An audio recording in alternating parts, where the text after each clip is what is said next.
Hey, Reese, congratulations. On that final play, was that a case where you didn't even have time to think? You knew the clock was running down and you had to put it up? And if so, did that help at all?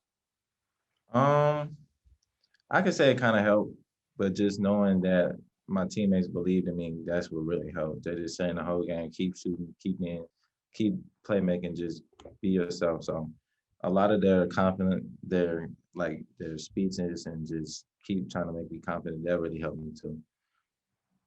Reese, what went through your mind right after it went in as you took off down the court and were mobbed by your team? Like obviously excitement, but just kind of that moment. Can you describe for us what it feels like, especially in your first ACC?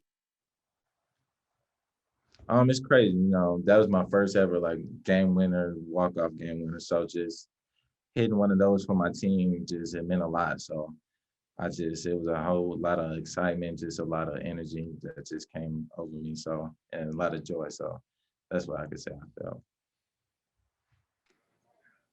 felt. Reese, with the ball being passed around a lot there at the end, and the ball came to you, I guess you didn't have time to think, but what was rolling through your mind when you saw the ball coming to you? I was just thinking it's a big shot, and my coaches, everybody believed in me, so they wouldn't have me out there for no reason. So I just had to. It's a big shot I had to make, and I stepped up.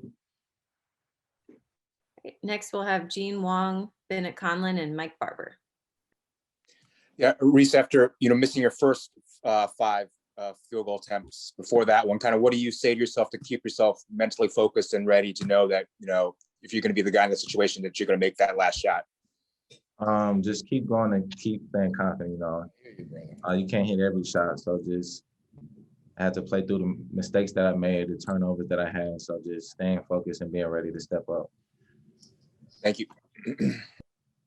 Reese, obviously you've got another game tomorrow. This was an emotional because win. you've played well, so now it's like, well, they haven't had them. What are the keys to moving on and sort of putting this in the rear view while still trying to celebrate today as well?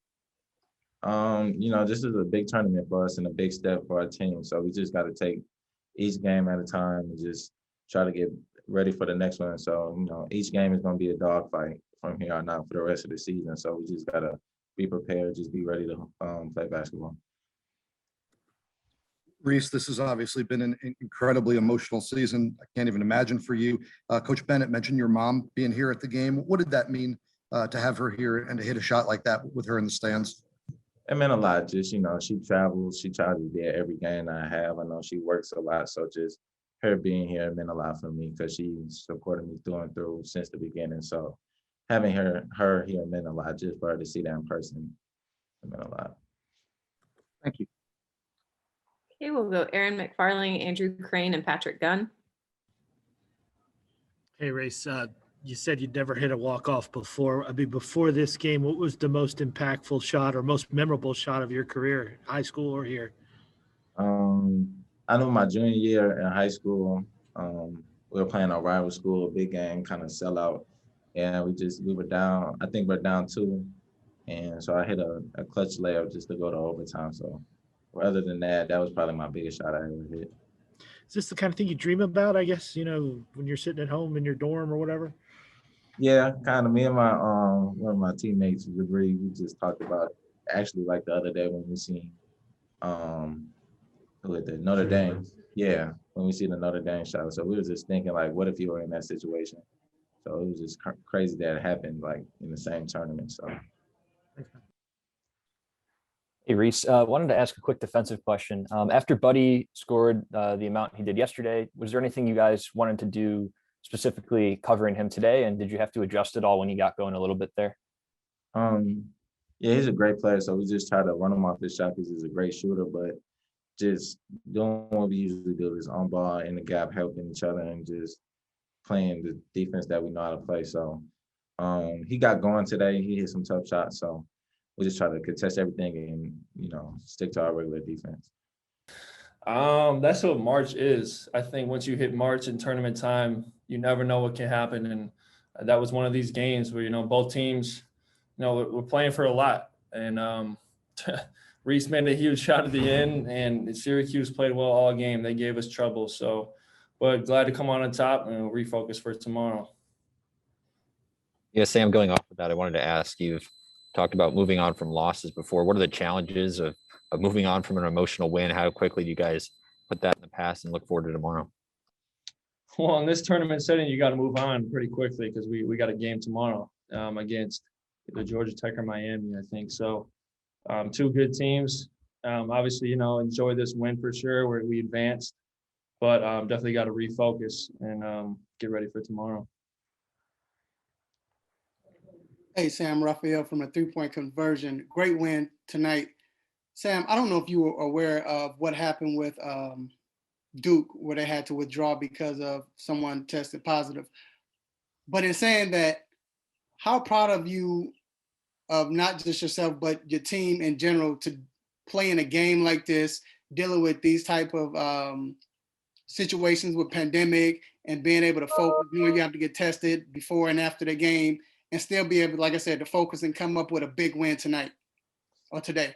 Yeah, I mean, this whole year has been a lot different for everyone with the testing protocols, the social distancing, wearing masks, making sure you're not seeing people outside your bubble really. So I'm pretty proud of our guys. We were very disciplined throughout the year and continue to be, and especially at this time of the year when if you get a COVID bug like that, it could end your season, and it sucks for Duke. That you never wish that upon anyone, and we're just going to continue to take the right protocols, and we should be all right. Next 3 questions from Mike Barber, Patrick Gunn, and David Teal. Hey, Sam, I promise it's me here in the dark. In the first meeting, you hit 7 3-pointers personally against them. What did they do defensively on the perimeter today, especially early? I think they were focused more on the arc. There's someone playing music. Sorry. I think they tried to run us off the 3-point line a little bit. I think they did a good job of it. We didn't hit some open shots, but that's going to happen against a zone like that. But we stayed with it. Shots started falling towards the end of the game. That's why you stick with it. You stay resilient. And we made enough shots tonight to end up on top. Hey, Sam. So over the last minute, Syracuse really got back into it with the press. And on that last inbound, you took probably as close to 5 seconds as possible. What was going on with the press there to slow you guys down? They were really active. They were taking away everyone, it seemed like. Trey made a nice, kind of double cut to get open right at the last second. Thankfully, he got open. But yeah, they're good. Last time we played them in the regular season, their press gave us a little bit of troubles at home as well. So I think they knew that, and that's why they stuck with it. And they got a couple turnovers actually off us tonight, but we just got to be more sure with the ball. That's about it. Sam, the last possession, can you walk us through it and what you all were trying to do there? I mean, Reese seems to be the most unlikely of 3-point heroes there. Yeah, I think we were just trying to get as good a look as possible.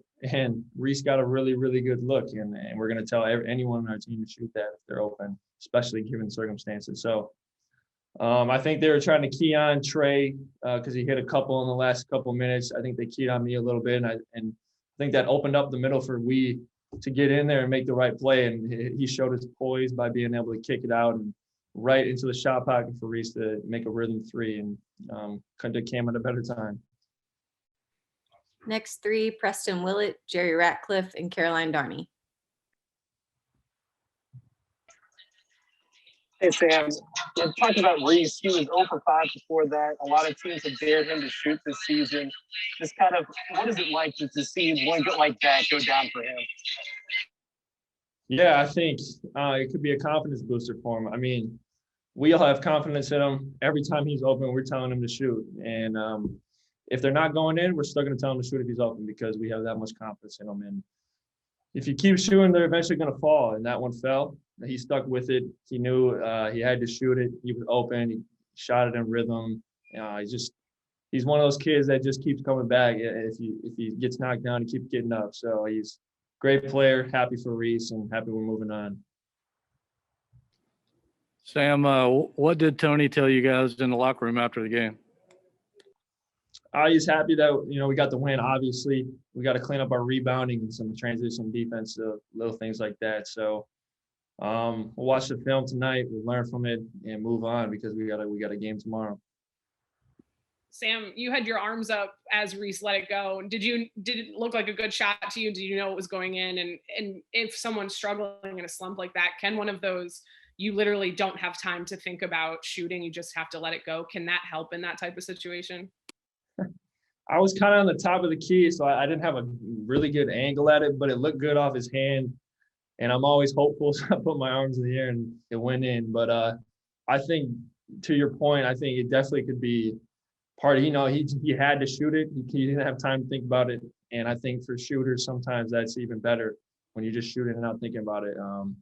And I think that one falling hopefully gives him confidence in these next, hopefully, couple games here. So happy for Reese. Next up, Dave DeGuzman and Aaron McFarling. Hey, Sam, what's it been like for your family to juggle both you being here while Joey's out in Indy? I know your mom said that your mom and dad are over in Indy and your grandparents are here in Greensboro. Just what's it been like to kind of have that kind of family juggling going on this week?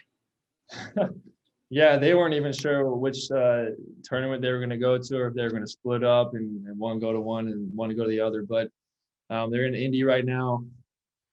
My grandparents actually made it here, so hopefully both of our teams keep winning. So I don't know what they're going to do if that happens, but they love to travel. They love having us both in different settings so they can see a lot of new places and new faces and stuff like that. So I know they're happy for us no matter what, and love them to death.